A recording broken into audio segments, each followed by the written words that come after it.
سب کا شکریہ بسم اللہ الرحمن الرحیم سب کا شکریہ تو مدیر مدرسہ حجت الاسلام والمسلمین آغا محمد زیغم میرانی صاحب نے کر دیا، اور دوران تشکر انہوں نے میری طرف اشارہ کیا کہ میں آپ کو کہوں۔ پیغام تو وہی ہے جو آپ تک پہنچ چکا ہے۔ میں قرآن کی ایک آیت سے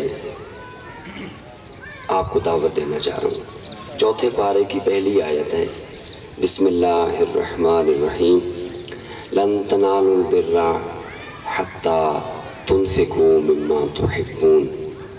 اے لوگو، جب بھی راہ خدا میں کچھ دینا چاہو تو جس چیز سے تمہیں زیادہ محبت ہے وہ دو۔ اس زمانے میں پیسے سے زیادہ کس کو محبت ہے؟ اور پیسہ ایسی جگہ پہ خرچ ہو رہا ہو کہ جس کے بارے میں انسان کو پتہ ہو کہ میرا پیسہ غلط جگہ پہ خرچ نہیں ہو رہا، تو وہ ثواب ہی ثواب ہے۔ بچوں کے، والدین کے، مرحومین کے رزق میں، گھر میں، وقت میں، عزت میں، شرف میں، ہر جگہ اضافہ ہی اضافہ ہوتا ہے۔ تو میں بھی اپنی طرف سے گزارش کروں گا کہ اخراجات تو ایک گھر میں جہاں پہ 5 رہنے والے ہوں اس کے کتنے خرچ ہوتے ہیں؟ یہاں پہ تو ایک سلسلہ 10 دن چلتا ہے، بلکہ پورا مہینہ ہی چلتا ہے، جمعہ ہے اور پھر اسی طرح مدرسہ ہے۔ لہٰذا مہربانی فرمائیں، سارے جو ہیں وہ آج مہربانی کریں کہ اپنے ہاتھ جو ہے وہ اپنی جیبوں کی طرف لے کے جائیں، تاکہ جو ہے وہ دوبارہ بار بار جو ہے کسی کو کہنے کی ضرورت نہ پڑے۔ ایک صلوات پڑھیں محمد و آل محمد کی ذات۔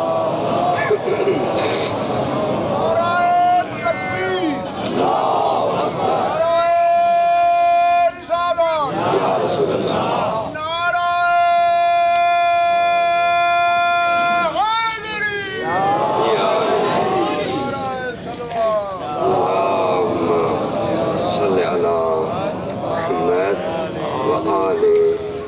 محمد وعجل فرج آل محمد۔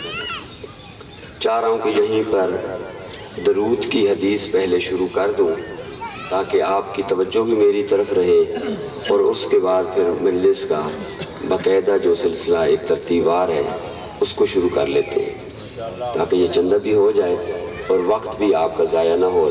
بالآخر بعض لوگوں نے اپنے سروس پر اپنے جو ہے دکانوں کو جا کے کھولنا ہوگا۔ امام صادق علیہ السلام سے روایت ہے، کتاب کا نام ہے حدائق۔ رسول خدا نے مولا علی علیہ السلام سے فرمایا کہ یا علی، میرا دل چاہتا ہے کہ آج تجھے ایک ہدیہ دوں، تحفہ دوں جو بہترین ہو۔ مولا علی علیہ السلام کی آواز آتی، یا رسول اللہ، آپ نے جب بھی کوئی تحفہ دیا ہے، ہدیہ دیا ہے، وہ بہترین ہی ہوا ہے۔ کہا کہ نہیں یا علی، آج جو دینا چاہتا ہوں وہ تھوڑا سا جدا ہے۔ اللہ کے نبی نے جناب امیر کائنات سے فرمایا کہ یا علی، الرجل من امتی اذا صلی علی واتبع بالصلاة علی اہل بیتی فتحت ابواب السماء وسلت علیہ الملائکۃ 70 صلاة وَإِنْ كَانَ مُذْنِبًا خَطَاءً ثُمَّ تَتَحَتَّى عَنْهُ الذُّنُوبُ كَمَا تَتَحَتَّاهُ الْوَرَقُ مِنَ الشَّجَرِ۔ تھوڑی سی لمبی حدیث، لیکن مطالب جو ہیں وہ بھی زیادہ ہیں۔ اللہ کے نبی نے فرمایا یا علی، اگر کوئی بندہ اس حالت میں میرے اوپر صلوات پڑھے، اس حالت میں میرے اوپر درود بھیجے کہ میری اہل بیت کو بھی اس درود میں شامل کرے، تو ہوگا کیا؟ فرمایا آسمان کے دروازے اس پر کھول دیے جاتے ہیں، اور اللہ کے نیک فرشتگان الہی اس بندے کے اوپر جو ایک مرتبہ میرے اوپر اور میری آل کے اوپر درود بھیجتا ہے، خدا اس کے اوپر 70 مرتبہ درود بھیجتا ہے۔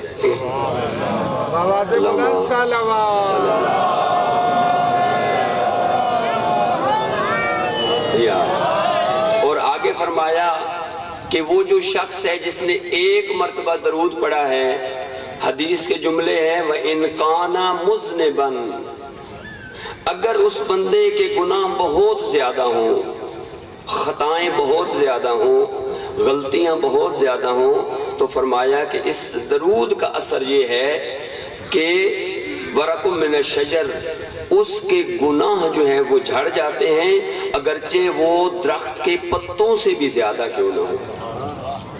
ایک مرتبہ درود پڑھنے سے انسان کے گناہ اتنے جھڑتے ہیں۔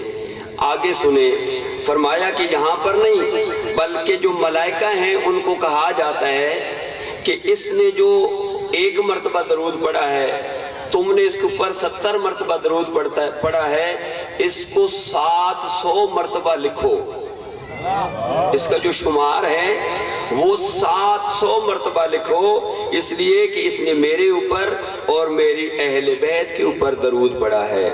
اور اگر کوئی شخص دعا کرنے سے پہلے یا دعا کے بعد درود نہ پڑھے تو رب العزت کی طرف سے آواز آتی ہے، اس کی دعا میری طرف نہ لے کے آنا، بلکہ اس کی دعا اس کے منہ پہ مار دو۔ اگر دعاؤں کو قبول کروانا چاہتے ہو تو اول آخر درود پڑھا کرو۔ محبت فرمائیں بلند صلوات۔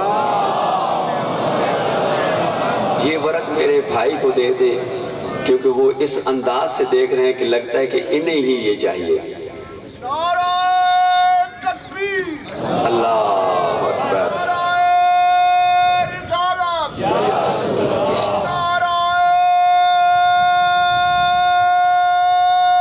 حیدری اللہم صلی علی محمد وآل محمد، اللہم صلی علی محمد وآل محمد، اللہم کل ولیک، سب مل کر پڑھیں گے، اللہم کل ولیک الحجت ابن الحسن صلواتک علیہ وعلی آبائے فی ہذہ الساعہ وفی کل ساعہ ولیاں وقائداً بآواز بلند ودلیلا وعینا حتی ارزقات وتمتعہ فیہا طویلا برحمتک یا ارحم الراحمین۔ صلوات۔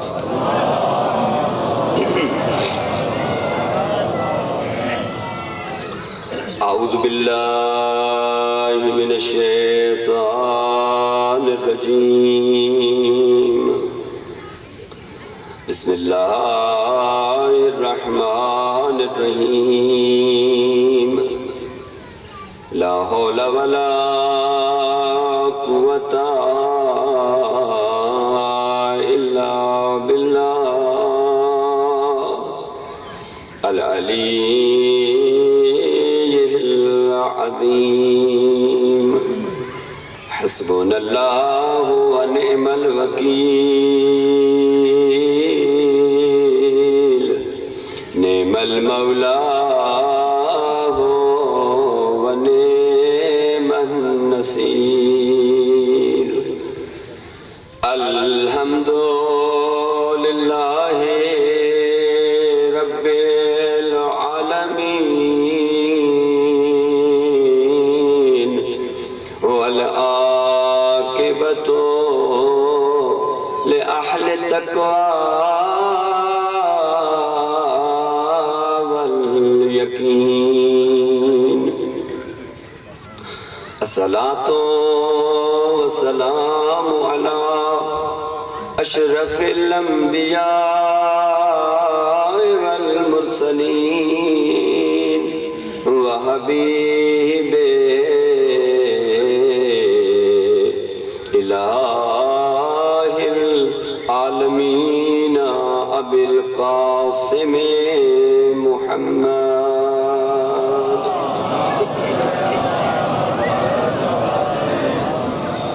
الحمدللہ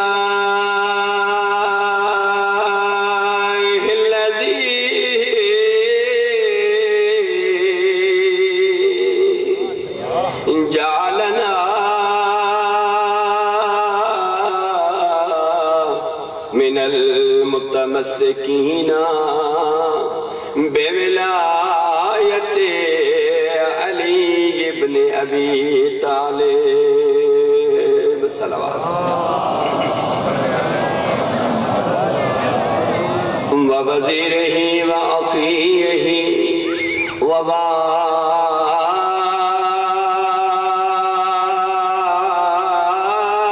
علمہ علم الاولین والآخرین فاتح الخیبر والخندق والأوحد والحنین والد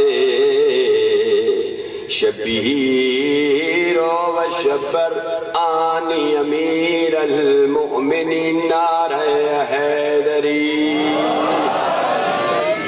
وآلہ الطیبین الطاہرین المعصومین المنتجبین المختارین الذین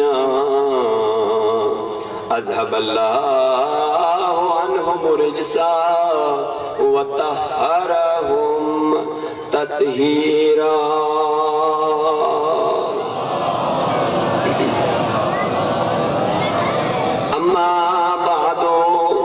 فقد قال اللہ تعالی فی محکم کتابہ بسم اللہ الرحمن الرحیم ان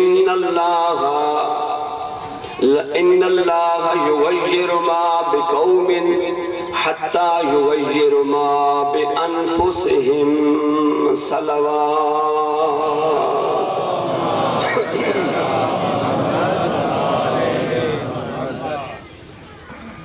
حضرت ایوب علیہ السلام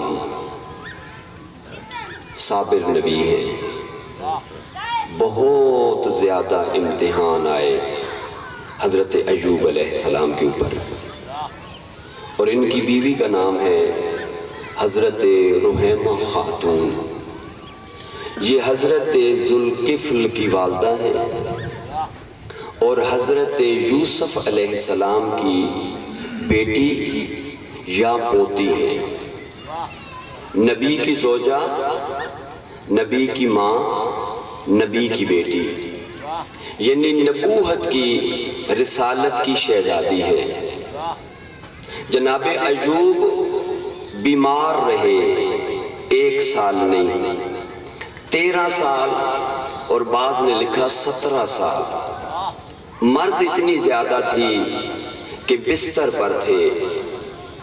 بی بی کے اوپر، اس گھرانے کے اوپر اتنی مصیبتیں آئیں کہ بی بی کے 12 بیٹے تھے، ایک ہی دفعہ چھت گری، 12 کے 12 دنیا سے چل بسے، پورا گھر راہ خدا میں لٹا دیا، جو مال اسباب تھا اپنے شوہر کی بیماری پر لگا دیا۔ صبر کا دامن نہیں چھوٹا، صبر کرتی رہی، امتحان برداشت کیے۔ اب گھر کی حالت یہ تھی، کھانے پینے کے لیے کچھ نہیں۔ بی بی اپنے گھر سے باہر نکلی مزدوری کے لیے کہ کسی کے گھر میں جا کر کام کرے اور وہاں سے جو رقم ملے اپنے شوہر کی دوائی بھی لے اور گھر کا کھانے کا خرچہ بھی بنے۔ جا رہی تھی بی بی جناب رحیمہ خاتون کہ رستے میں چند نوجوان ملے، پوچھا کہاں جا رہی ہو؟ کہا میرا شوہر بیمار ہے، گھر کے حالات اجازت نہیں دیتے کہ گھر میں رہوں، باہر جا رہی ہوں تاکہ کہیں سے کچھ کھانے پینے کا اہتمام ہو۔ یہ نوجوان کہتے ہیں ہم تیرے شوہر کا خرچہ برداشت کریں گے، تجھے رقم عطا کریں گے، ہمیں پتہ چلا ہے کہ تیرا نسب، تیرا رشتہ حضرت یوسف علیہ السلام کے خاندان سے ہے، تو حضرت یوسف کی بیٹی ہے یا پوتی ہے؟ بی بی نے سر ہلایا، ہاں میں یوسف کے خاندان سے ہوں۔ یہ نوجوان کہتے ہیں ہم نے سنا ہے کہ حضرت یوسف کے سنہری بال تھے، خوبصورت بال تھے۔ اے نبی کی زوجہ، اگر تم اپنے بال دکھا دے نا، ہم تیرے شوہر کا خرچہ برداشت کر لیں گے۔ رونا شروع کیا بی بی نے، روتی روتی گھر آئی، شوہر کو سلام کر کے کہتی ہے میری زندگی ختم ہو جائے۔ یہ کہتے ہیں جلدی بتا، میرا دل ڈوبا جا رہا ہے۔ بی بی رحیمہ کی آواز آتی ہے، میرے سید و سردار، آج جو میں بازار میں گئی، چند اوباش نوجوانوں نے میرے سر کے بالوں کے بارے میں بات کی ہے۔ کہتے ہیں چادر ہٹا، تیرے بال دیکھنا چاہتے ہیں۔ جتنا صابر نبی تھا، رو کے کہتے اللہ، میں ناموس کا درد برداشت نہیں کر سکتا، میری غیرت گوارا، جی بسم اللہ، میری غیرت گوارا نہیں کرتی۔ اے عزادارو آئے، بی بی رحیمہ خاتون سے کہتے ہیں، اے بی بی، چند نوجوانوں نے تیرے بالوں کا نام لیا، تو برداشت نہیں کر سکی، لیکن زینب کبریٰ اور جس کی چادر شمر نے، اللہ اکبر اللہ اکبر، اور جس نے شمر نے چادر نیزے کے ساتھ اتارے، آؤ حضرت ایوب کے پاس چلے۔ اے اللہ کے نبی، تو صابر نبی ہے، لیکن بیوی کی چادر اور بالوں کا نام سن کے برداشت نہیں کر سکا۔ ہائے کربلا کا غیور امام، اور جس نے ماں کی چادر اترتے ہوئے بھی دیکھی اور ماں کا کھلا سر بھی دیکھا۔ جزاک اللہ، جزاک اللہ، سوائے غم مظلوم کربلا کے کوئی غم نہ دیکھے۔ ہائے کربلا کا صابر امام، او ماں کے کھلے سر بھی دیکھے، بہنوں کے کھلے سر بھی۔ ایک جملے کی اور اجازت دے، سید سجاد وہ امام ہے جس نے اکبر کے سینے میں برچھی دیکھی، ابھی سن رہے تھے اصغر کے گلے میں لگا تیر دیکھا، چچا کے کٹے ہوئے بازو دیکھے، بابا کا سر نوکے نیزہ پہ دیکھا، لیکن کوئی مقام میں نے نہیں پڑھا کہ امام نے کہا ہوگا خدا مجھ سجاد کو موت دے دے۔ لیکن ایک موقع آیا جب میرے مولا فرماتے ہیں خدایا مجھے موت دے دے، سوال کرے میرے اوپر کون سا موقع؟ اور جب سو کے حمیدیہ آیا، جب شام کا بازار آیا، پھپھی کو بیٹھ کے چلتے ہوئے دیکھا، میرے مولا کا جگر پھٹ گیا، رو کے کہتے ہائے اماں، اور تو مجھے دنیا پہ نہ لے کے۔ سجاد کو موت آ گئی ہوتی، اماں بعدو فقد قال اللہ تعالی فی محکم کتابے، بسم اللہ الرحمن الرحیم، ان اللہ یغیر ما بقوم حتی یغیر ما بانفسہم، صلوات۔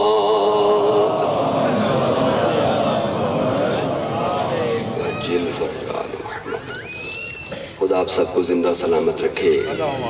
کائنات کا خالق دنیا کے کسی غم میں آپ کو مبتلا نہ کرے۔ جتنے قدم چل کے ذکر پاک میں آئے ہیں، کائنات کا خالق ہر قدم کے عوض آپ کے والدین کے، آپ کے اساتذہ کے، آپ کے دوستوں کے، آپ کے پڑوسیوں کے، آپ کے تمام رشتہ داروں کے صغیرہ کبیرہ گناہ معاف فرمائے۔ جتنی اونچی آمین کہی ہے دعاؤں کی استجابت کے لیے، آج دن دعاؤں کا ہے، لہٰذا اونچی صلوات پڑھیں۔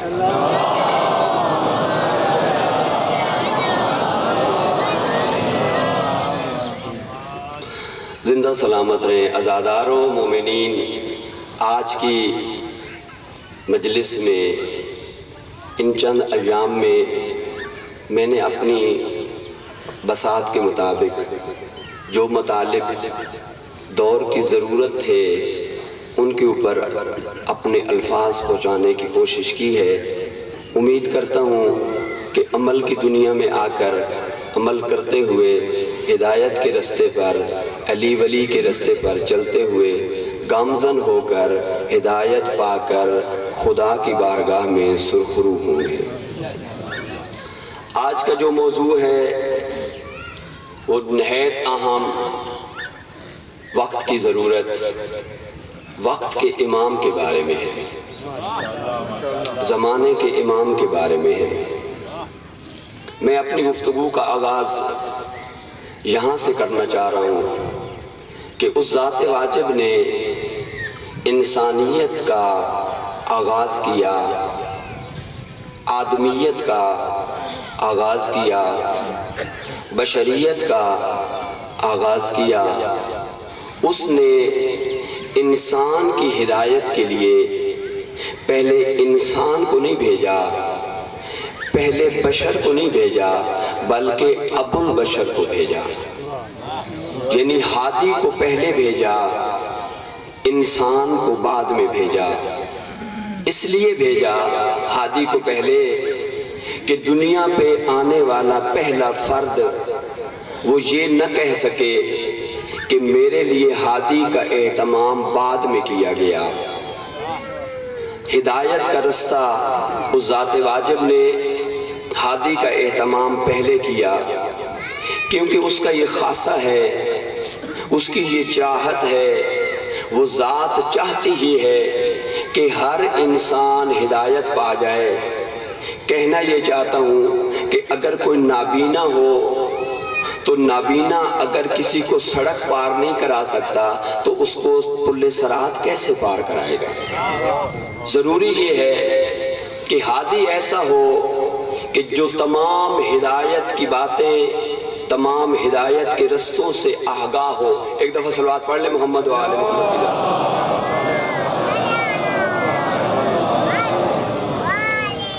وہ جو ہادی ہے وہ اس لیے بھیجا کہ دنیا پہ آنے والا پہلا فرد بغیر ہدایت کے نہ رہے، اور جب سورج قیامت طلوع ہو تو اس وقت جو آخری بندہ پیدا ہو جو اس دنیا پہ آئے وہ بھی بغیر ہدایت کے نہ رہے۔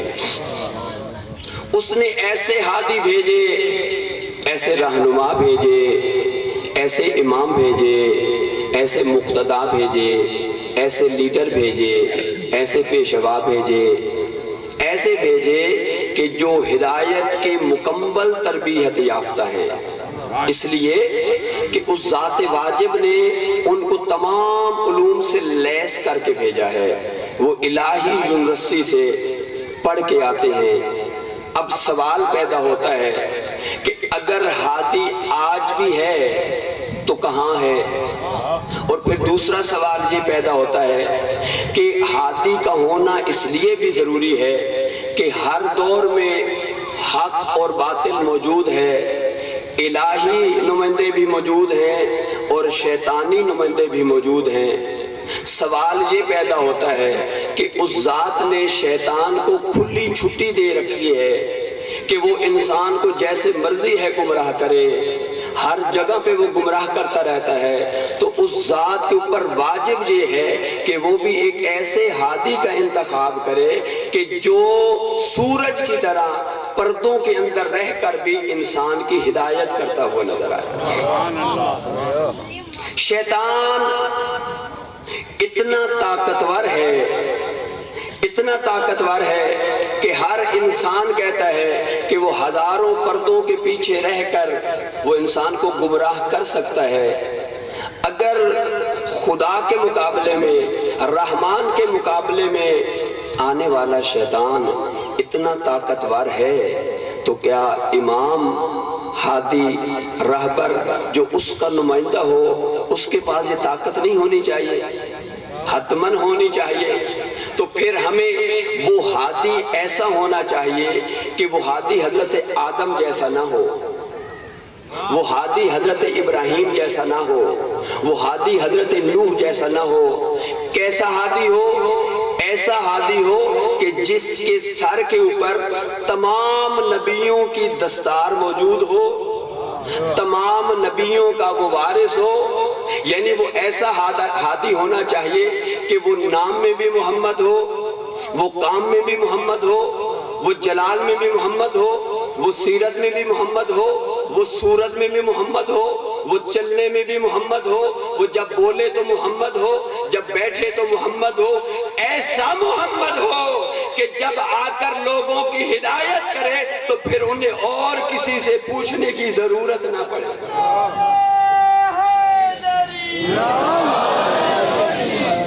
ایسا ہادی ہونا چاہیے۔ میں اپنے موضوع میں داخل ہو گیا۔ جب میرے آقا و مولا امام زمان کے بارے میں کسی سے سوال کیا جائے تو کیا نام کا پتہ ہونا کافی ہے؟ والدہ اور والد کا پتہ ہونا کافی ہے؟ 15 شعبان کو ولادت ہوئی اتنا کافی ہے یا نہیں؟ تھوڑا سا آگے بھی بڑھنا چاہیے۔ امام کی معرفت، امام کی پہچان تھوڑی اور بھی آگے چلنی چاہیے۔ حتماً آپ کہیں گے امام کی معرفت ہونی چاہیے۔ ایک جملہ کہہ کے پھر اپنے موضوع کو مزید آگے بڑھاتا ہوں۔ جب امام کا ظہور ہوگا اور سر کے اوپر دستار پیغمبر ہوگی، جناب عیسیٰ کا ظہور ہوگا اور جناب عیسیٰ فرمائیں گے، جناب مہدی آخر زمان فرمائیں گے، اے اللہ کے نبی نماز پڑھائیں، نماز کا وقت ہے، نماز پڑھائیں۔ جناب عیسیٰ کی آواز آئے گی، میں کیسے نماز پڑھاؤں؟ آپ رسول کے بیٹے ہیں، آپ کے سر پر رسول کی دستار ہے، میں آپ کو کیسے نماز پڑھا سکتا ہوں؟ میں آپ مومنین سے پوچھوں کہ اگر عیسیٰ جیسے نبی کو رسول کا 12واں جانشین نماز پڑھاتا ہے اور وہ نماز ان کے پیچھے پڑھتے ہیں، تو اگر رسول کا پہلا خلیفہ بلا فضل ہو تو اس کو کیا کوئی عام لوگ نماز پڑھا سکتے ہیں؟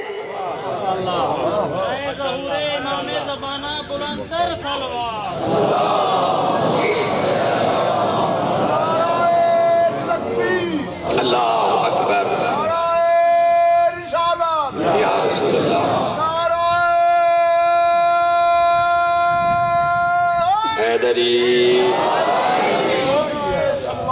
اللہم صلی علی محمد وآل محمد۔ یہ نعرہ بوڑھوں والا تھا یا جوان والا؟ آپ کیا کہتے ہیں؟ نعرہ حیدری۔ مجھے تو ایسے ہی لگا کہ کوئی جوان نعرے لگا رہا ہے۔ خدا ہمارے حاجی نور حسین صاحب کی زندگی دراز فرمائے۔ عرض کر رہا تھا امام کا ظہور۔ اب سوال ہے، توجہ تو ہے نا آپ کی، کیسے ہوگا ظہور؟ آپ نے جی نہیں کہی ہے، توجہ ہے یا یہیں پہ ختم کر دوں؟ ماشاءاللہ۔ امام کا ظہور کب ہوگا، کیسے ہوگا؟ آئے میں ایک مثال دوں۔ ہم یہ دعا ہر روز پڑھ رہے ہیں، مستحب بھی ہے، پڑھنی بھی چاہیے، وتیرہ ہونا چاہیے ہر انسان کا، اپنے امام کے لیے دعا کرے ظہور کی۔ لیکن جب کسی کو بلایا جاتا ہے تو پہلے تیاری کی جاتی ہے، پہلے تیاری کی جاتی ہے۔ تو کیا امام کو جو ہم بلا رہے ہیں کوئی ہم نے اپنی تیاری بھی کی ہے یا نہیں کی ہے؟ مثال دوں، ہر شعبے کا یہ دستور ہے، یہ قانون ہے کہ وہ میرٹ رکھتی ہے کہ اگر فوج میں بھرتی ہو، اگر کسی یونیورسٹی میں بھرتی ہو، کہتے ہیں جی اتنی تعلیم ہونی چاہیے، اتنا اس کا قد ہونا چاہیے، اتنی اس کی باڈی ہونی چاہیے، ذہنی حوال سے یہ بالکل ہوشیار ہونا چاہیے۔ اگر فوج میں ہو تو کہتے ہیں جی بزدل نہیں ہونا چاہیے، ڈرپوک نہیں ہونا چاہیے کہ جنگ کے موقع پر کہ مجھے چھٹی چاہیے۔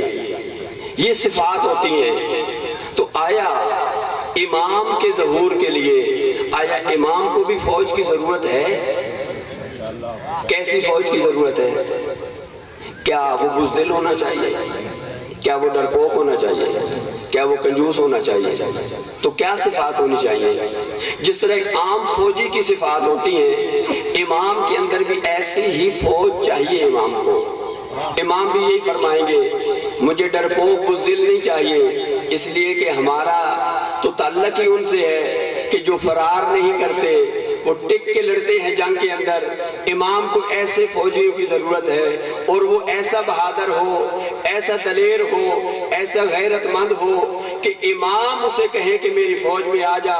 اور امام ہے بطول کے بیٹے، امام ہے زہرا کا بیٹا، امام ہے رسول کا بیٹا، وہ ہے تاج طیب، پاک پاکیزہ، تو اس کی فوج میں کیسے بندے ہونے چاہیے؟ ڈرپوک تو نہیں ہوں گے، بزدل تو نہیں ہونے چاہیے، گناہگار تو نہیں ہونے چاہیے، مشرک تو نہیں ہونے چاہیے۔ تو ایسے افراد اگر ہم ہیں تو پھر خدا کا شکر ادا کرنا چاہیے، اور اگر نہیں ہیں تو پھر سوچنے کی ضرورت ہے۔ کتنی تعداد ہے جی جو امام کے سپاہی ہوں گے؟ پہلا دستہ 300 کتنے ہیں سپاہی؟ نہیں ہے یاد میرے خیال میں۔ امام کی معرفت کے لیے اتنا تو پتہ ہونا چاہیے، 313 افراد، اور ان 313 میں سے 55 خواتین ہوں گی۔ میری مائیں اور بہنیں توجہ فرمائیں، 55 خواتین ہوں گی امام کی اس سپاہ کے اندر، اور دوسرے مرد ہوں گے۔ تو اگر مرد ہوں گے تو یقیناً لئیے کے بھی ہوں گے، کچھ پاکستان سے بھی ہوں گے۔ اب انہیں ڈھونڈنے کی ضرورت ہے۔ اگر ڈھونڈ لیا جائے تو میرے خیال میں بہتر رہے گا۔ ایک صلوات پڑھ لیں محمد و آل محمد کی۔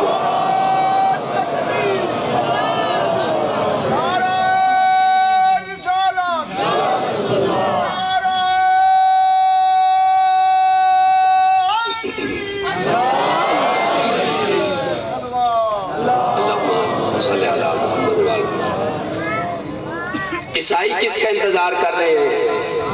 حضرت عیسیٰ علیہ السلام کا۔ یہودی کس کا انتظار کر رہے ہیں؟ دجال کا۔ اور شیعہ اور سنی کس کا انتظار کر رہے ہیں؟ ایک ایسی شخصیت کا جو منجی بشریت ہو، جو بشریت کو نجات دے، نجات دہندہ جو ہو، اور وہ ہے رسول کا بیٹا امام زمان ارواح الفدا۔ صلوات پر محمد و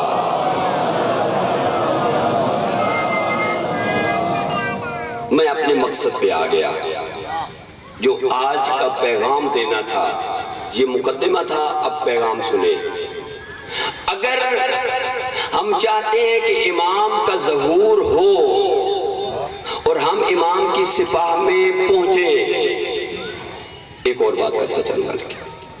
دجال مسجد بنو امیہ کی چھت پہ کھڑے ہو کر اعلان کرے گا، اور اس کی آواز محدود ہوگی سننے والوں کی، لیکن امام زمان ارواح الفدا کعبہ کی چھت کے اوپر جب اعلان کریں گے، اے لوگو میں محمد کا بیٹا آ گیا، میرا ظہور ہو گیا، تو وہ آواز کون کون سنے گا؟ روایت کہتی ہے کہ ہوا کی دوش کے اوپر امام کی آواز ہر اس مومن کے پاس پہنچے گی کہ جس کا دل کر رہا ہوگا میں امام کا سپاہی بنوں، اور اس کے پاس وہ جو آواز پہنچے گی، امام کے کلمات تو عربی بھی ہوں گے، یہ ہوا اس کو اسی کی زبان میں ترجمہ کر کے بتائے گی، اے لیے والو امام بلندے پہنے.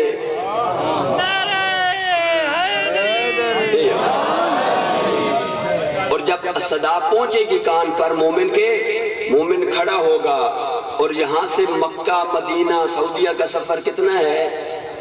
دن لگ جاتے ہیں. خدا کا حکم ہوگا میرے ولی نے ظہور کیا ہے، میرے ہادی نے ظہور کیا ہے، اور وہ بلا رہا ہے نصرت کے لیے. اور یہ مومن جانا چاہتا ہے اے زمین اپنی تنابیں سمیٹ اور فوراً میرے اس بندے کو امام کے قدموں میں پہنچا. یہ بندہ لیے سے اٹھے گا، اپنے اپنے ملک سے اٹھے گا، اور اس مقام پر جا کر امام کے سامنے کہے گا لبیک.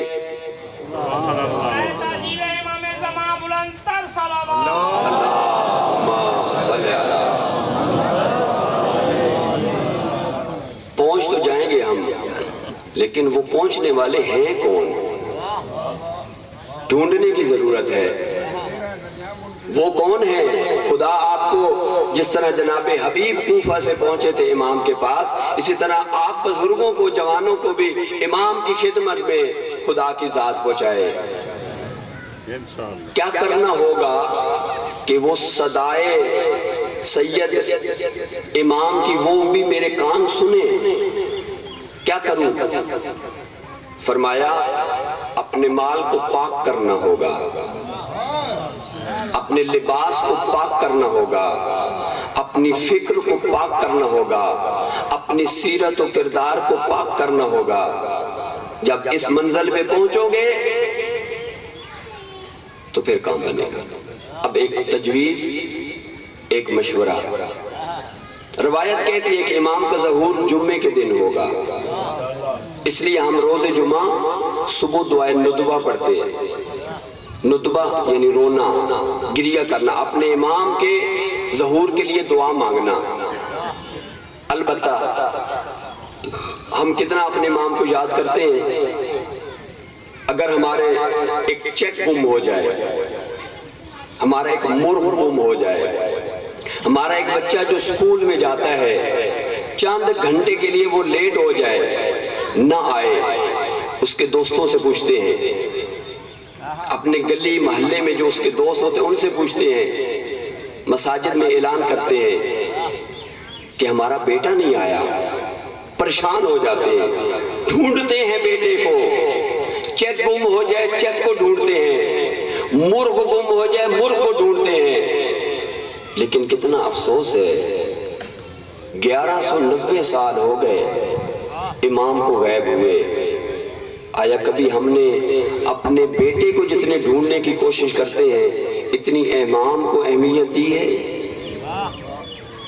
جتنا ایک چیک کو ڈھونڈنے میں ہم اپنا وقت صرف کرتے ہیں، کیا اتنا امام کو ڈھونڈنے میں کوشش کی ہے؟ امام کو تلاش کی ہے؟ اپنی زندگی میں امام کو پایا ہے؟ نہیں. مشورہ دینا چاہ رہا ہوں، جمعے والے دن جب ظہر کا وقت ہو، کھانے کے لیے بیٹھے، اپنے بچوں کو کہو دسترخوان لگاؤ. دسترخوان لگ جائے ایک پلیٹ خالی رکھ دینا اور تھوڑی دیر کے لیے خاموش بیٹھ جانا. جب بچے پوچھیں گے بابا یہ خالی پلیٹ کیوں رکھی ہے، تو بتانا میرے بیٹو، میرے بچوں، آج زمانے کے امام نے ظہور کرنا ہے. میں چاہتا یہ ہوں کہ اگر امام کا ظہور ہو تو وہ ہمارے دسترخوان پہ آ کر، ہمارے ساتھ آ کر وہ کھانا تناول کرے. اگر ہم ایسا گھر میں ماحول بنا لیں تو کیا امام بھی ہمارے گھر آئیں گے، ہمارے ساتھ بیٹھ کر کھانا کھائیں گے؟ یہ ہوگا کب؟ جب میرے برتن بھی پاک ہوں، میرا مال بھی پاک ہو، میری اولاد بھی پاک ہو، میرے گھر کا ماحول بھی پاک ہو. اے میری بیٹیوں، آپ کو ایک مشورہ دینا چاہتا ہوں. جب روز جمعہ آئے نا، ماں کو کہنا اماں آج جھاڑو میں دوں گی. کیوں؟ کہا کہ آج روز جمعہ ہے، آپ نے بتایا تھا کہ ہمارے آقا و مولا نے ظہور کرنا ہے. میں چاہتی ہوں میرا گھر گندا نہ ہو، میرا گھر صاف ہو. یہ بچی جب گھر میں جھاڑو اس نیت سے دے گی نا کہ میرے امام نے ظہور کرنا ہے, یہی خواتین اور یہی بچے امام کے سپاہی بنیں گے. آخری بات, آپ کی زحمت تمام. آیا امام اگر آ جائے میرے دروازے پر اور دستک دیں اور مجھے کہیں میں تیرے گھر چائے پینا چاہتا ہوں, میرے پاس کوئی ایسے برتن ہیں, میرے پاس کوئی ایسا صوفہ ہے, میرے پاس کوئی ایسی چٹائی ہے کہ جس کے اوپر امام بیٹھے اور میں امام کو پانی پیش کر سکوں. ایک حقیقی واقعہ ایران کے عالم دین ہے, وہ فرماتے ہیں کہ ایک نوجوان میرے پاس آیا جس کا جسم تھر تھر کانپ رہا تھا, زبان اس کی ساتھ نہیں دے رہی تھی, رو رہا تھا, تڑپ رہا تھا ایسے جیسے پرندہ تڑپتا ہے. عالم دین فرماتے ہیں اس نوجوان نے مجھ سے کہا قبلہ ایک عالم روحیہ میں, یعنی میرے جاگنے اور سونے کی اس درمیانی کیفیت میں تھا کہ میرے دروازے پر دستک ہوئی. میں دروازے پر گیا, میں نے دیکھا ایک نورانی شکل والا سید ہے, نوجوان ہے, کھڑا ہے, میرا نام لے کے اس نے پکارا کہ کیا اسی کا گھر ہے؟ میں نے کہا ہاں میرا ہی گھر ہے. میں نے پوچھا اے سید تو کون ہے؟ کہا مجھے سید مہدی کہتے ہیں.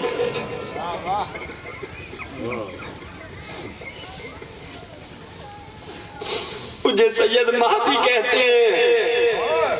میں نے کہا میرے زمانے کا امام میرے دروازے پہ آیا ہے. امام نے کہا میں تجھے ملنے آیا ہوں, میں تیرے گھر آنا چاہتا ہوں. نوجوان کہتا ہے میں نے کہا آقا 1 منٹ رک جائیں, میں ذرا گھر میں سیٹنگ کر لوں, ذرا ترتیب لے لوں.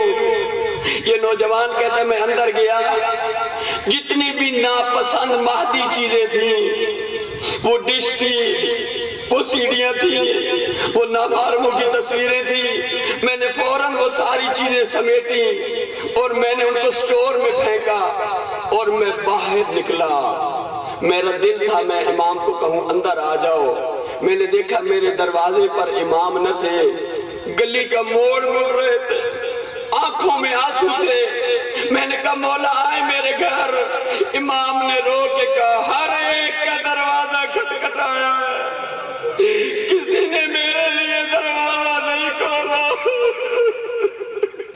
سب نے کہا 2 منٹ انتظار کر لے, سب نے کہا تھوڑی دیر انتظار کر لے, اور میں مہدی آیا ہوں لیکن مجھے بلانے والا کوئی.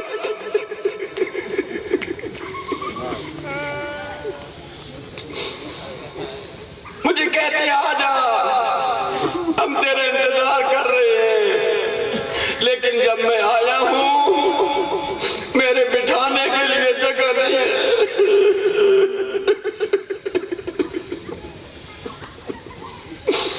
اے عزاداروں, اے مولا حسین کے چاہنے والوں, اے کربلا کی یاد میں رونے والوں, امام نے ظہور نہیں کرنا, ہم چھپے ہوئے ہیں. امام تو موجود ہیں, ہمارے پاس آتے ہیں, کہتے تو نے جو بلایا ہے میں تو آ گیا, تو تیار ہے, لیکن ہماری تیاری نہیں ہے. کوشش کریں اپنے زمانے کے امام کو خوش کرنے کے لیے ایسے کام کریں جس سے امام کا دل دکھے نہیں. آج بھی پردہ غیب میں بیٹھا رو رہا ہے, کہتا ہے مجھے اور دکھ بہت ہے, مجھے زیادہ نہ رلاؤ.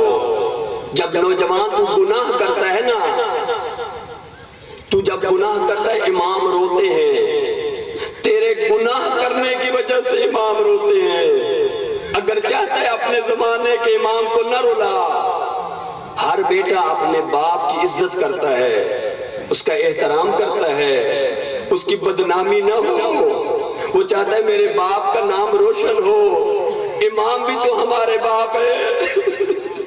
روز قیامت امام کا سر جھکا نہ رہے, امام کا سر بلند ہونا چاہیے، ایسی زندگی گزار کہ امام کہے یہ ہمارے چاہنے والا ہے، یہ ہمارے ماننے والا ہے۔ آؤ عزادارو، تھوڑی دیر کے لیے مزید اپنی آنکھوں کا وضو کرتے ہیں۔ ایک صلوات پڑھ لیں محمد و آل محمد کی جاب پر۔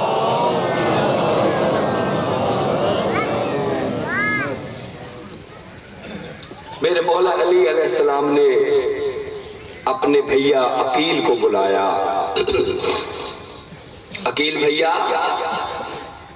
تو اس علاقے میں نسب شناس ہے، تو لوگوں کو جانتا ہے، میں علی چاہتا ہوں کہ کسی بہادر خاندان میں میری شادی ہو، جہاں سے خدا مجھے بہادر بیٹا دے۔ در حقیقت مولا علی جناب عقیل کے دل میں تڑپ پیدا کرنا چاہتے تھے کہ اے عقیل، جیسے میں چاہتا ہوں ایک بہادر بیٹا ہو، تیرے اندر بھی یہ تڑپ ہونی چاہیے کہ تو بھی یہ تڑپ پیدا کر، تو بھی یہ چاہت اور خواہش پیدا کر کہ خدا مجھے بھی بیٹا دے۔ تبھی تاریخ نے لکھا کہ کربلا کے میدان میں جناب عباس کی عمر تھی 32 سال اور جناب مسلم کی عمر تھی 28 سال، ایک ہی سن و سال تھا۔ شادی ہو گئی میرے مولا کی کلابیہ خاندان کی فاطمہ نامی خاتون کے ساتھ۔ 4 شعبان کو وفا کا علمبردار جناب فاطمہ کی گود میں آیا۔ زینب کبریٰ اور بی بی ام کلثوم نے آ کر دونوں بازوؤں پہ بوسے دے کے کہا، اماں زہرا سلام کہتی تھی، جزاک اللہ جزاک اللہ۔ دونوں شہزادیاں عباس کے بازوؤں پہ بوسہ دے کے کہتی، عباس اماں زہرا سلام کہتی تھی۔ عزادارو، فرشتے سلام کرتے ہیں زہرا بی بی کو، اللہ سلام کرتا ہے زہرا بی بی کو، اور زہرا وہ ہے جو عباس کو سلام کر رہی ہے۔ حسنین شریفین کے کپڑے جنت سے آتے ہیں، اور بی بی ام کلثوم اور بی بی عالیہ کپڑے لے کر آ کر کہتے ہیں، عباس اماں زہرا تیرے لیے یہ کپڑے سلائی کر۔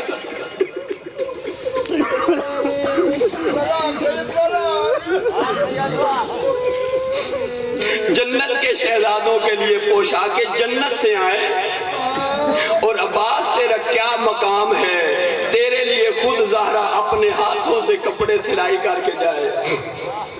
حسین وہ ہے کہ جس کا جھولا ملک جھلا رہے ہیں، اے عباس تیری کیا عظمت ہے کہ تیرا جھولا خود حسین جھلا رہے ہیں۔ عزادارو، غمخارو، میرے مولا عباس کی عمر ہے 12 سال۔ ایک بڑی مشہور جنگ ہوئی ہے جس جنگ کا نام ہے جنگ صفین۔ میرے مولا نے اپنے بیٹوں کی صف لگائی، امام حسن کھڑے ہیں، امام حسین کھڑے ہیں، جناب حنفیہ کھڑے ہیں، سارے بیٹے کھڑے ہیں، جناب عباس بھی ہیں۔ میرے مولا کی آواز آتی ہے، میرا کون سا بیٹا جا کر وہ گھاٹ جو دشمن نے قبضہ کر لیا ہے، جہاں پہ پانی ہے، کون آزاد کر کے لائے گا؟ جناب عباس کا قد اس وقت سندھ چھوٹا تھا۔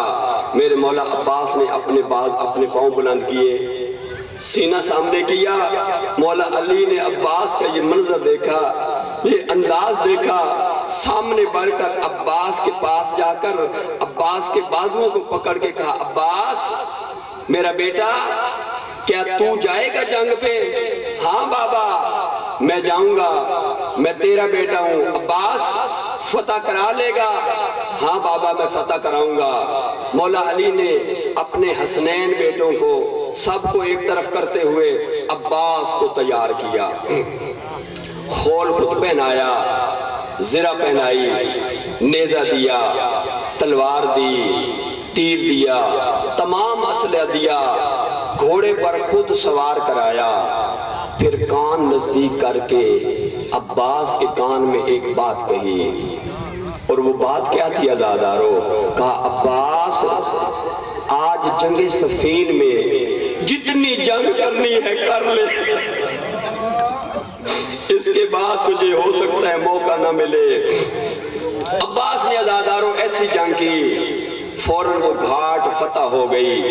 فتح کرانے کے بعد پسینے میں شرابور ہیں، تمام بھائیوں نے استقبال کیا آتے ہوئے عباس کا۔ مولا علی نے اپنے بیٹے کو سینے سے لگایا۔ مولا عباس کے منہ سے ایک کلمہ نکلا، بابا انا عطشان، بابا میں پیاسا ہوں۔ جب کہا نا بابا میں پیاسا ہوں، تمام بھائی بھی خیمے میں دوڑے۔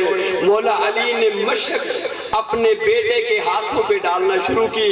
عباس نے پانی پیا، جو پانی بچ گیا وہ مولا کی زرہ کے اوپر ڈالا اور کہا عباس آج پانی میں پلا رہا ہوں، ایک موقع آئے گا، کربلا کا میدان ہوگا، تم بچوں کے لیے پانی لینے جائے گا۔ جزاک اللہ، جزاک اللہ، مرحبا مرحبا، بسم اللہ۔ خدا غم شبیر کے علاوہ کوئی غم نہ دکھائے آپ کو۔ عزادارو، جو کل دن آ رہا ہے نا، بڑا ہی سخت دن ہے، قیامت کا منظر ہوگا۔ ہر عزادار کوشش کرنا کہ تھوڑی سی خاک مل جائے نا، اپنے سر کے اندر ڈال لینا، تاکہ پتہ یہ چل سکے کہ ان کا سردار مارا گیا، ان کا نقصان بہت ہو گیا ہے۔ عزادارو، 10 محرم کا دن آیا، نثار جاتے رہے، بنی ہاشم جاتے رہے، اور ایک دفعہ میرے مولا عباس قریب آئے۔ مولا حلی رخصا، اے میرے آقا مولا، کیا آپ مجھے اجازت دیں گے کہ میں بھی میدان جاؤں، جا کر بچوں کے لیے پانی لے کے آؤں؟ زمانے کے امام نے کہا عباس تم میری فوج کا سپاہ سالار ہے۔ عباس رو کر کربلا کے میدان کی طرف نگاہ کر کے کہتے ہیں او میرا آقا مولا، میں اسی فوج کا سالار نہیں کہ جو کربلا کی زمین پر سو گئے ہیں؟ مولا مجھے اجازت دے، میرا سینہ تنگ ہو گیا ہے۔ ابھی یہ باتیں ہو رہی تھی عزاداروں کہ جناب سکینہ بچوں کو لے کر اپنے بابا کے سامنے کھڑی ہوئی۔ بابا میں ان بچوں سے وعدہ کر چکی ہوں کہ میرا چچا پانی لے کے آئے گا۔ بابا چچا کو اجازت دینا، میرا اصغر مر رہا ہے۔ مولا نے جب یہ حالت جناب سکینہ کی دیکھی اور ادھر جناب عباس کی کیا حالت دیکھی کہ عباس رو رو کر گرنا چاہتے تھے، یا مولا نے سہارا دیا، عباس صبر کر، اچھا عباس میری گزر جائے گی، جا بچوں کے لیے پانی لے کے آ۔ جناب عباس نے جناب سکینہ کو کہا سکینہ بیٹا جا مشک اٹھا کے لا۔ اب یہ میں ایک تصور پیش کرنا چاہ رہا ہوں، مجھے یہ مقتل میں الفاظ نہیں ملے، لیکن میرا دل یہی چاہتا ہے ایسا ہوا ہوگا کہ سکینہ نے جناب عباس کو مشک پہنائی۔ جناب عباس کا قد ہے لمبا، جناب سکینہ کا قد ہے چھوٹا۔ عباس نے جھکنا شروع کیا ہوگا، جھکتے عباس کے ہاتھ سکینہ کے قدموں پہ جا کے لگے۔ سکینہ نے مشک پہنائی۔ مولا جب چلنے لگے نا، میرے مولا و آقا کی آواز آتی عباس پہلے خیموں میں جا کر الوداع کرا۔ عباس مولا اندر آئے، بیویوں نے جب حالت دیکھی گھیرا ڈالا، گریہ بلند ہوا۔ بی بی عالیہ کی آواز آتی عباس میں محمد بن کے تیرے سامنے بیٹھتی ہوں، تو علی بن کے میرے سامنے بیٹھ، میں تجھے ایک حدیث سناتی ہوں۔ مولا عباس سامنے بیٹھے، عالیہ بی بی نے کہا عباس میرا 4 سال کا سن تھا، میں بابا کی گود میں بیٹھی ہوئی تھی، یا ایک دفعہ میرے سر سے چادر ڈھل گئی، میرے بابا نے میرے سر پہ بوسہ بھی دیا اور رو کے کہا تھا اے زینب کبریٰ بیٹا ایک وقت آئے گا تیری چادر چھن جائے گی۔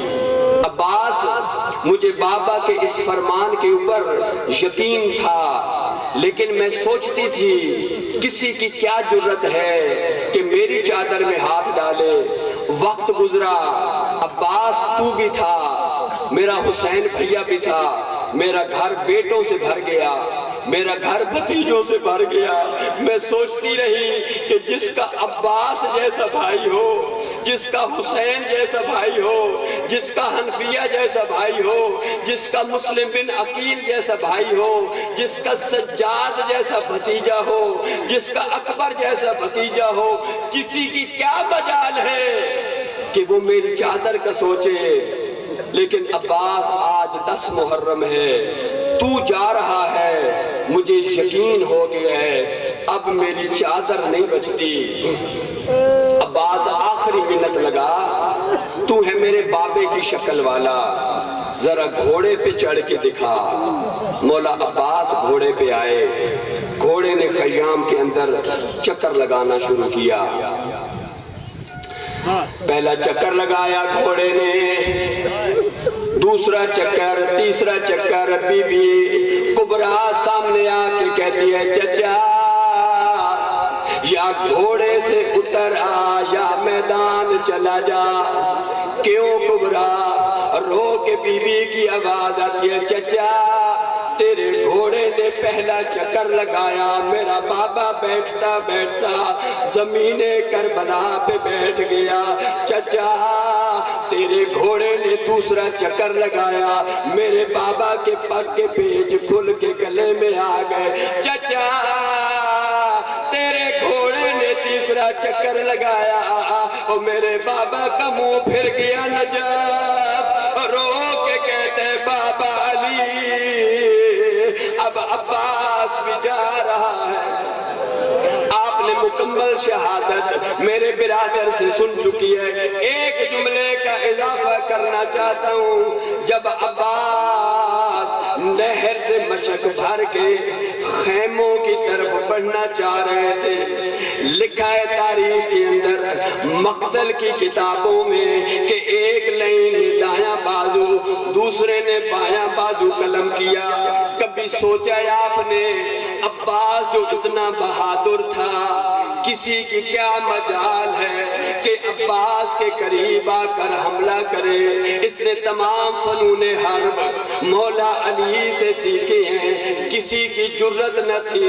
لیکن عالم دین لکھتے ہیں وجہ کیا بنی؟ جب عباس نے مشق بھری، وہ نیچی جگہ تھی، نشیب تھا، سامنے سادات کے بچے اپنے ہاتھوں میں خالی جام لے کر کہہ رہے تھے چچا بہت پیاس لگی ہے، جلدی پانی لے گیا۔ جب عباس نے بچوں کی یہ حالت دیکھی، عباس کی آنکھوں سے آنسو روا ہوئے۔ عباس نے اپنا سر جھکا لیا، یا اسی اثناء میں ایک ظالم نے جو وار کیا، ایک دفعہ دایاں بازو پھر بایاں بازو قلم ہو گیا۔ عزادارو عید اللہ محمد مہدی بحر العلوم لکھتے ہیں کہ جناب عباس کی قبر میں تعمیری حوالے سے مشکل آ گئی۔ مستری کو بلایا، معمار کو بلایا، قبر کو تعمیر کرنا ہے۔ جب قبر کے نیچے گئے، مستری نے قبر کو دیکھا، رو کر مہدی بحر العلوم پر سوال کر کے کہتے ہیں آقا ایک سوال کرنا چاہتا ہوں۔ میں نے آپ علماء سے سنا ہے جناب عباس کا قد اتنا لمبا تھا کہ جب پاؤں رکاب سے نکالتے تھے پاؤں زمین پر لگتے تھے، سر بہت بلند مقام پہ تھا۔ مولا سوال یہ کرنا چاہتا ہوں، جس کا قد اتنا لمبا ہو اس کی قبر چھوٹی کیوں ہے؟ اس کی قبر چھوٹی کیوں ہے؟ مہدی بحر العلوم نے اپنا متھا دیوار پہ مارا، رونا شروع کر دیا۔ مصری نے اپنے ہاتھ جوڑے، رو کر کہتے قبلہ کیا میں نے غلط سوال کیا ہے؟ کہتے نہیں نہیں، تو نے غلط سوال نہیں کیا، لیکن میرا ذہن پھر گیا کربلا۔ اور جب عباس زین سے زمین پہ آیا، اتنی ضربیں لگی، عباس کا جسم ٹکڑے ٹکڑے ہو گیا۔ مولا حسین نے جمع کیا یہ چھوٹی قبر۔ جزاک اللہ۔ بس آخری میرے جملے، مولا حسین نے جناب عباس کے سر کو اپنی گود میں رکھا۔ عباس کوئی آخری حاجت ہے تو بتا۔ مولا میری ایک آنکھ میں تیر، دوسری آنکھ میں خون اور ریت ہے، اگر میرے ہاتھ ہوتے آپ کو زحمت نہ دیتا۔ مولا میری مجبوری ہے، میرا تیر بھی نکال، میری آنکھ بھی صاف کر۔ امام نے ابا کے دامن کے ساتھ عباس کی آنکھیں صاف کی، جب اپنے بھیا کو دیکھا رو کے کہا اب مجھے یقین ہو گیا تو غریب ہو گیا۔ اٹھے، علم اٹھایا، جب چلنے لگے، آخری میرا جملہ، جب چلنے لگے عباس مولا کی آواز آئی، بھیا ہر شہید کی لاش پہ زیادہ دیر بیٹھا، اکبر کی لاش پہ زیادہ دیر بیٹھا، اونو محمد کی لاش پہ زیادہ دیر بیٹھا، حبیب ابن مظاہر کی لاش پہ زیادہ دیر بیٹھا۔ مولا تھوڑی دیر تو رک جا، میرے پاس بھی تھوڑی دیر بیٹھ۔ امام نے علم اٹھایا، علم اٹھا کے چل کے کہتے ہیں عباس، اور جب اکبر اونو محمد حبیب ابن مظاہر کے پاس بیٹھا، او میرا عباس زندہ تھا، اب میرا عباس مارا گیا، او اب ان کے خیموں میں جاتا ہوں، او جو تیرے سہارے مدینے سے